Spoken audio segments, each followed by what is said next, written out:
Dan untuk mengetahui terkait penangkapan dua kapal asing ini, kita sudah terhubung dengan Direktur Operasi Laut Bakamla, Laksma Suito. Selamat siang, Pak Suito. Iya, selamat siang, Pak Suito. Selamat siang, Mbak Num dan Mbak Sarah. Iya, Pak, ini bagaimana sebenarnya kronologi penangkapan dua kapal berbendera asing ini? Jadi Mbak, seperti tadi Mbak sampaikan, bahwasannya KN Marore sedang melaksanakan patroli keamanan dan keselamatan laut, Pak, di sektor tersebut.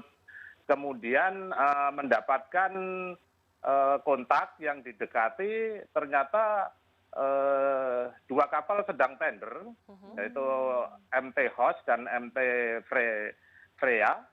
Dan tertangkap tangan sedang melakukan kegiatan. Jadi dia lego jangkar, kemudian kita coba ambil terbangkan drone, ambil gambar, ternyata memang dia sedang ship to ship dan mentransfer dengan bukti selang-selang antara kedua kapal itu ada kegiatan begitu, Mbak. Jadi saling mentransfer bahan bakar begitu, apakah ini sebetulnya kejadian yang sudah pernah dijumpai sebelumnya atau dalam kurun waktu berapa lama ini baru ada tangkapan seperti ini lagi, Pak Suito? Kelihatannya belum lama, karena untuk kapal penerima ini belum banyak isinya dan mereka berusaha untuk membuang ke laut. Jadi membuang ke laut yang setelah ketahuan oleh kita begitu, oleh kapal KN Marore. Baik, Pak Suito, ini selanjutnya dua kapal ini dibawa kemana dan juga ada berapa awak kapal yang ditangkap? Jadi satu kapal host ada 36 ABK, Mbak. Kemudian untuk Freya ada 25 ABK. Rencana kapal akan kita bawa ke Batam untuk proses lebih lanjutnya, Mbak. Demikian.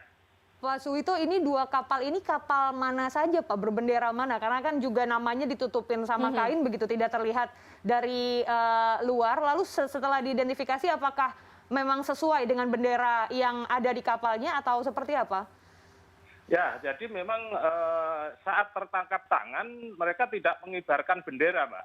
Jadi dia tidak mengibarkan bendera dan nama ditutup dengan kain. Itu satu hal yang langsung mencurigakan oleh KN Marore dan langsung dilaksanakan pemeriksaan. Kemudian memang terbukti dia melakukan kegiatan yang tidak mestinya harus dilakukan di perairan itu, begitu, Mbak. Oke, Pak Suito, ini sebenarnya dua kapal ini dari perusahaan mana, Pak? Perusahaan asing atau perusahaan dalam negeri?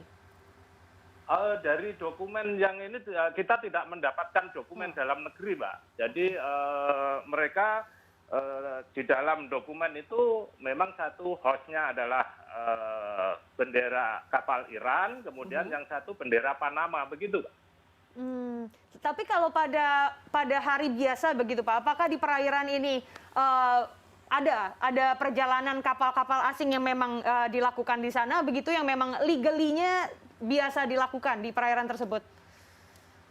Ini adalah dekat dengan alur Alki 1, Pak. Jadi memang alur kapal yang seharusnya dari utara ke selatan maupun selatan ke utara Indonesia adalah melalui alur Kepulauan Alki 1 ini. Namun demikian kapal ini lego keluar dari 25 nautical mil batas Alki itu, Pak. Jadi di dekat pulau mungkin berlindung begitu, ada pulau Pejantan di situ di baratnya Pontianak. Gitu, Pak. Tapi Pak, apakah kedua kapal ini sebenarnya legal untuk melintas di dalam perairan Republik Indonesia, Pak? Apabila dia melakukan lintas transit ataupun lintas damai atau lintas alki dengan tidak melakukan kegiatan, dia berlayar damai, maka dia legal mestinya gitu. Tapi kan ini dari pantauan kita dia mematikan ais seperti tadi yang kegiatan-kegiatan yang penuh dengan kecurigaan oleh KN kita yang di lapangan begitu, Pak. Oke, dua kapal ini akhirnya sudah dibawa untuk pemeriksaan. Apakah disita seperti itu atau ada tindak lanjutnya seperti apa, Pak, nanti dari sini oleh pihak Bakamla? Jadi kapal sedang menuju, karena kan jaraknya cukup jauh itu Pak dengan Batam, jadi sedang menuju ke sana. Sementara perintah Bapak Kabakamla, Laksamana Madya Kurnia, kita segera membentuk Satgas, melibatkan kementerian lembaga terkait Pak. Mungkin nanti kita akan mengundang ESDM, kemudian Kemlu, Imigrasi, Lingkungan Hidup, Perhubungan Laut, begitu rencana Pak. Secepatnya akan kita lakukan gitu. Baik Pak, pertanyaan terakhir ya Pak ya. Ini dugaan sementara ini sebenarnya BBM ilegal yang ditransfer ship to ship di antara dua kapal ini sebenarnya didapat dari mana? Dari wilayah mana Pak? Nah, itu yang perlu pendalaman lebih jauh, Pak. Jadi itu belum, karena di dalam manifestnya tidak ada, Pak. Itu. Jadi host ada muatan, Freya tidak ada. Ya, ini yang masih dalam proses pendalaman, Pak. Itu, Mbak. Jadi seperti apa ya, proses transaksi yang sedang dilakukan lalu Basah gitu ya. tertangkap basah langsung oleh petugas dan akhirnya sudah ditindak sekarang, dan kita akan tunggu bersama-sama Pak nanti kelanjutannya akan seperti apa. Ini menjadi prestasi tersendiri untuk pihak Bakamla. Selamat untuk bisa mendapati 2 kapal ilegal yang tidak boleh sebenarnya ada di situ. Dan terima kasih banyak Laksma Suito sudah bergabung bersama kami di After 10. Terima kasih, Mbak. Mohon doanya. Selamat siang. Selamat siang.